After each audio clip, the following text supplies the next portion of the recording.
नमस्कार। आपका अखबार के इस अंक में आपका स्वागत है। मैं हूं प्रदीप सिंह। एक फिल्म आई थी हिंदी की 1966 में, 1966 में। फिल्म का नाम था ममता। उसमें रोशन का एक गीत है जिसके बोल है, मुखड़ा है उसका, रहते थे कभी जिनके दिल में हम जान से भी प्यारों की तरह, बैठे हैं उन्हीं के कूचे में हम आज गुनहगारों की तरह। अब आप कहेंगे कि इस फिल्म के गाने का, इस मुखड़े का संदर्भ क्या है, यहाँ किसके लिए कहा जा रहा है। तो आपको पहले तो खबर दे दें, खबर आपको मिल चुकी होगी वैसे तो, कि आज संसद के दोनों सदनों में वक्फ संशोधन विधेयक पर जो जेपीसी ज्वाइंट पार्लियामेंट्री कमेटी बनी थी उसकी रिपोर्ट टेबल हो गई। राज्यसभा में पहले टेबल की गई, मेघा कुलकर्णी ने रखा, और लोकसभा में जेपीसी के अध्यक्ष जगदम्बिका पाल ने रखी रिपोर्ट। लोकसभा में कम और राज्यसभा में ज़्यादा हंगामा हुआ। सभापति को कुछ सदस्यों को वेल में आने के कारण चेतावनी भी देनी पड़ी, उनके खिलाफ एक्शन की भी बात करनी पड़ी कि एक दिन के लिए सस्पेंड कर दिया जाए।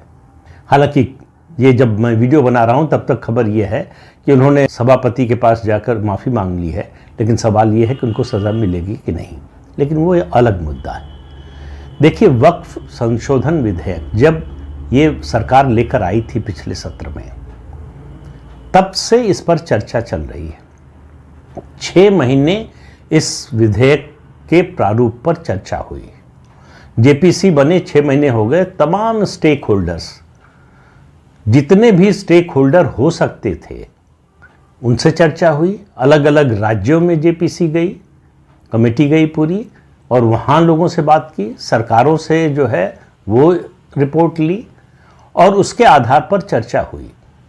चर्चा बड़ी हंगामेदार हुई, बल्कि कहें कि चर्चा कम और शायद जो है वो गाली गलौज आपस में ज़्यादा हुआ।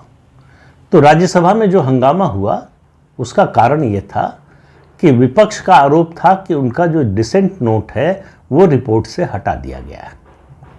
तो सरकार की ओर से स्पष्ट किया गया कि उनका डिसेंट नोट हटाया नहीं गया। उनका डिसेंट नोट एनेक्स्चर के साथ शामिल है रिपोर्ट में। वो हिस्से हटाए गए हैं जहां उन्होंने जेपीसी के अध्यक्ष जगदम्बिका पाल के खिलाफ अभद्र टिप्पणियां की थी। अब आप विपक्ष की जिद देखिए, वो चाहते हैं कि उन्होंने जेपीसी के अध्यक्ष के खिलाफ जो अभद्र टिप्पणियां की वो प्रोसीडिंग्स का पार्ट बनी रहे। जेपीसी के अध्यक्ष को वही अधिकार प्राप्त हैं इस मामले में जो किसी भी पीठासीन अधिकारी, यानी लोकसभा अध्यक्ष, राज्यसभा के सभापति, उपसभापति, लोकसभा के उपाध्यक्ष, या राज्यों में विधानसभा अध्यक्ष और विधानसभा के उपाध्यक्ष, और अगर परिषद है तो विधान परिषद के सभापति और उपसभापति, या कोई भी पीठासीन अधिकारी। जो टिप्पणी, जो बात पीठासीन अधिकारी को लगती है ये संसदीय मर्यादा के अनुकूल नहीं है और ये बात प्रोसीडिंग्स का हिस्सा नहीं बनना चाहिए, उसको हटाने का उसको अधिकार है। इसी तरह से जेपीसी में भी जो नियम 94 है, 94 है, वो जेपीसी अध्यक्ष को ये अधिकार देता है, और जगदम्बिका पाल ने अध्यक्ष के रूप में अपने अधिकार का इस्तेमाल किया है। सवाल ये है कि विपक्षी सदस्य जो जेपीसी के सदस्य थे वो ये क्यों चाहते हैं कि उनकी जो अभद्र टिप्पणियां हैं जेपीसी अध्यक्ष के बारे में वो प्रोसीडिंग्स का पार्ट रहे। उनकी जो असहमति है, उनका जो डिसेंट नोट है वो रिपोर्ट का हिस्सा है, इससे उनको संतुष्टि नहीं है। राज्यसभा में हंगामा करने के बाद विपक्ष ने वॉकआउट किया। अब आप इस बात से समझिए कि ये मामला है क्या। दरअसल ये मामला है तुष्टीकरण की राजनीति, बनाम संतुष्टीकरण की राजनीति, जो प्रधानमंत्री शब्द इस्तेमाल करते हैं।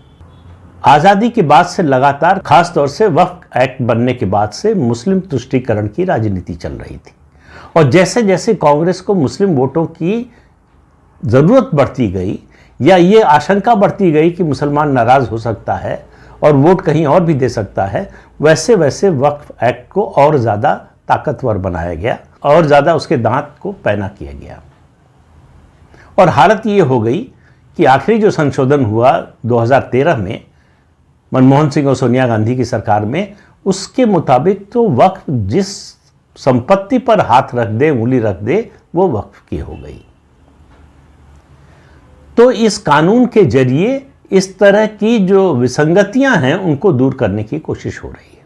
और कोशिश ये है कि देश के संविधान और कानून के मुताबिक वक्फ बोर्ड काम करे। इससे परेशानी है विपक्ष को। विपक्ष से ज़्यादा विपक्ष को लग रहा है कि उसके वोट बैंक पर ये असर डालेगा, उसके वोट बैंक को प्रभावित करेगा। उसको इससे कोई मतलब नहीं है कि वक्फ का जो मौजूदा कानून है वो संविधान सम्मत है कि नहीं, वो देश के नागरिकों को समान अधिकार देता है या नहीं। बाकी लोगों को छोड़ दीजिए, मुस्लिम समाज में भी क्या वो सभी मुसलमानों को समान अधिकार देता है?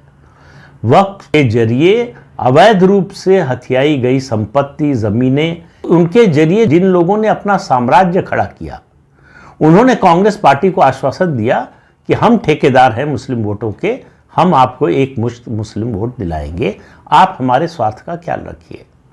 तो कांग्रेस ने वो सौदा मंजूर कर लिया। कांग्रेस को लगा कि बड़ा आसान है, कानून बना दो, इनको अधिकार दे दो, ये अपनी लूटपाट करें, अपना साम्राज्य चलाएं और बदले में हमको मुस्लिम वोट मिलता रहे। तो मुस्लिम वोट कैसे मिलता रहे? इन लोगों को अगर लूट की छूट मिलती रहे, इन लोगों का साम्राज्य बढ़ता रहे, संपत्ति बढ़ती रहे, तो आम मुसलमान क्यों वोट देगा? तो उसके लिए ये लोग दूसरा तरीका अपनाते हैं। वो इस वक्फ कानून की जो गड़बड़ियां हैं उनकी बात नहीं करते, इनमें जो सुधार करने की बात हो रही उसकी बात नहीं करते। एक झूठा प्रचार करते हैं, कहते हैं कि इस कानून में संशोधन करके ये सरकार तुम्हारी मस्जिद पर कब्जा करना चाहती है, तुम्हारी दरगाह पर कब्जा करना चाहती है, तुम्हारे अधिकार छीनना चाहती है। दरअसल इस कानून में संशोधन के जरिए सरकार न तो कोई मस्जिद छीनना चाहती है और न कोई दरगाह छीनना चाहती है। सिर्फ इतना कहना है कि कानून के मुताबिक जैसे सबका अधिकार है कि अगर आपके पास जिस संपत्ति पर दावा कर रहे हैं उसके कागजात हैं, दस्तावेज है, तो ये संपत्ति आपकी है, दस्तावेज नहीं है तो ये सरकार की संपत्ति है।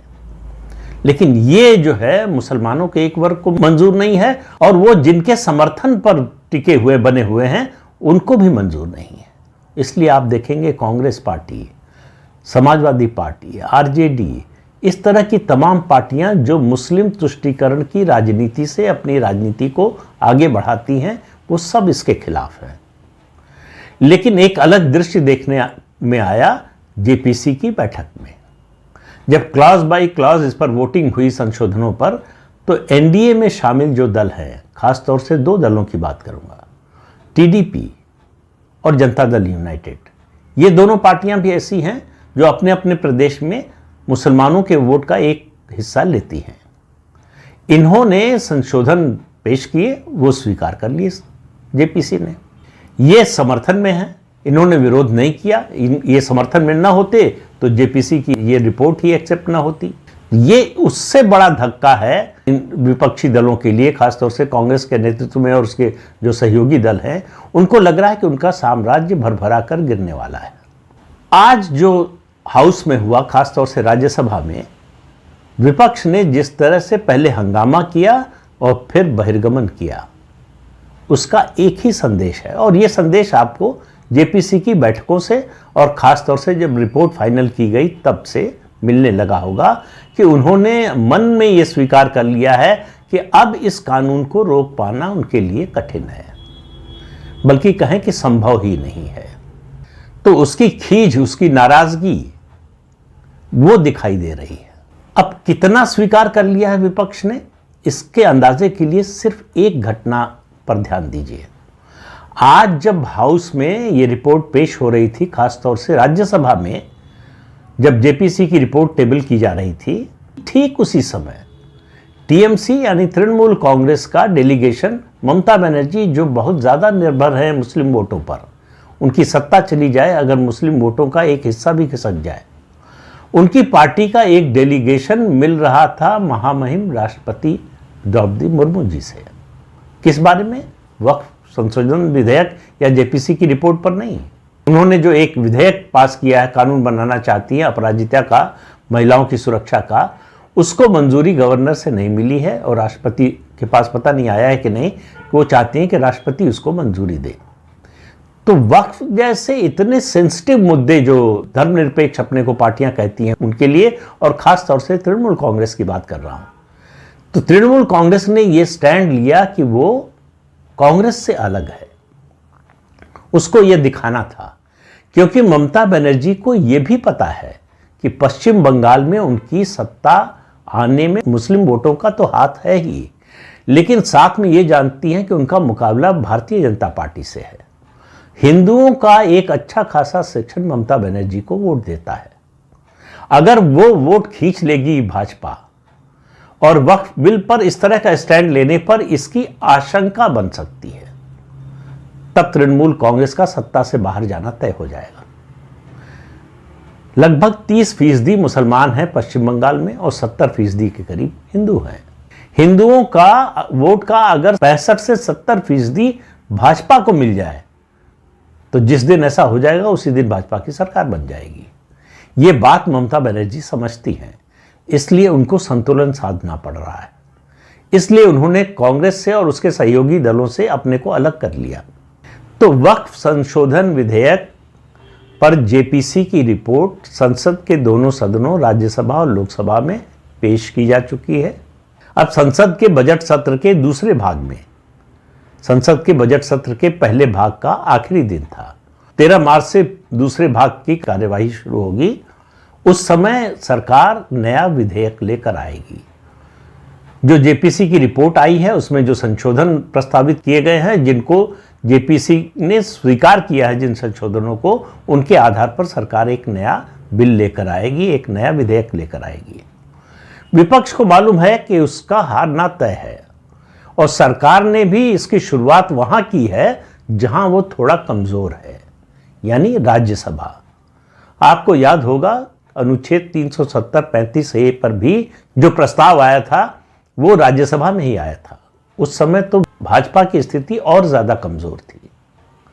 भाजपा छोड़िए, एनडीए को भी वहां पूर्ण बहुमत हासिल नहीं था। उसको कैसे कैसे उसका प्रबंधन किया भारतीय जनता पार्टी ने, ये कहानी आप बहुत बार सुन चुके होंगे, इसलिए दोहराऊंगा नहीं।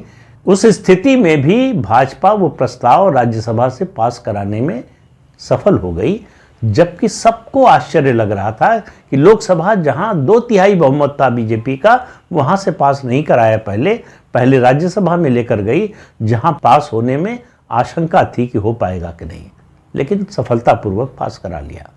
तो अब तो स्थिति बहुत अच्छी हो गई है। भाजपा की भी सीटें बढ़ गई हैं, एनडीए की भी बढ़ गई हैं। एनडीए का अगर जो नॉमिनेटेड सदस्य हैं उनको मिला दें तो एनडीए का बहुमत हो गया है। तो इसलिए भाजपा को राज्यसभा में कोई दिक्कत होने वाली नहीं है और लोकसभा में तो वैसे भी कोई दिक्कत नहीं है। तो इस विधेयक का, जो नया विधेयक आएगा मार्च में, उसका कानून बनना तय है। तो वक्फ के कानून में पहली बार इस तरह का संशोधन होगा जिससे वो भारतीय संविधान की भावना और उसके प्रावधानों के अनुरूप बनेगा। ये जो विशिष्टता का भाव था, ये जो स्पेशल एंटाइटलमेंट था मुस्लिम समाज का, जो कांग्रेस पार्टी ने दिया था वोट बैंक बनाने के लिए उनको, वो खत्म होने जा रहा है। आप समझिए, भारत की राजनीति में ये बहुत बड़ा बदलाव है। इस सिलसिले को शुरू किया था जवाहरलाल नेहरू ने, इंदिरा गांधी ने इसको आगे बढ़ाया, उसके बाद जो है नरसिम्हा राव ने इसको आगे बढ़ाया और मनमोहन सिंह और सोनिया गांधी इसको पीक पर ले गए।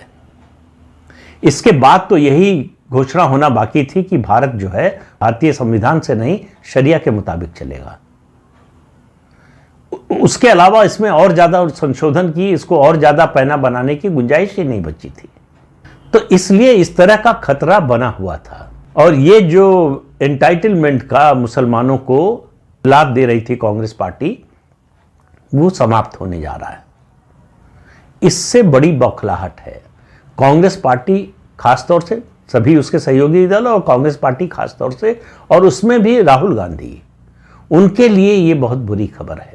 उनकी पार्टी के बारे में, उनके बारे में कहा जा रहा है कि आजकल वो वही भाषा बोल रहे हैं जो एक आज़ादी से पहले जिन्ना बोलते थे, जो मुस्लिम लीग बोलती थी। उसी तरह की भाषा कांग्रेस पार्टी और राहुल गांधी बोल रहे हैं। ऐसे में वक्फ संशोधन विधेयक का आना और उस पर जो रिपोर्ट आई है जेपीसी की, और उसके बाद उसका कानून बनना, जिसकी प्रबल संभावना है, राहुल गांधी की राजनीति के लिए, कांग्रेस की राजनीति के लिए बहुत बड़ा धक्का है और इसकी शुरुआत हो गई है। बहुत से लोग ऐसे थे जिनको बड़ी आशंका थी जब जेपीसी को भेजा गया इस विधेयक को कि केवल टालने के लिए, दिखावे के लिए या हेडलाइन मैनेजमेंट के लिए जो है बीजेपी की सरकार, मोदी की सरकार इसको लेकर आई है। जो समर्थक थे भाजपा के उनको भी लग रहा था, लेकिन अब मुझे लगता है उनकी शंका, आशंका और उनका जो ये संदेह है वो दूर हो चुका होगा। ये नया कानून सच्चाई बनने जा रहा है देश की, ये उनको अब मान लेना चाहिए। और विपक्ष के लिए ये सोचने का समय है कि वो अब अपनी राजनीति को कैसे चलाएंगे। ये मुस्लिम तुष्टीकरण की राजनीति पर बहुत बड़ा रोड ब्लॉक आया है, तो देखना है कि आगे विपक्ष का क्या रवैया रहता है। तो इस अंक में इतना ही, अगले अंक में फिर मिलेंगे किसी नए मुद्दे के साथ। तब तक के लिए अनुमति दीजिए। आपसे अनुरोध है कि चैनल देखिए, शेयर कीजिए, लाइक कीजिए और सब्सक्राइब जरूर कीजिए। नमस्कार।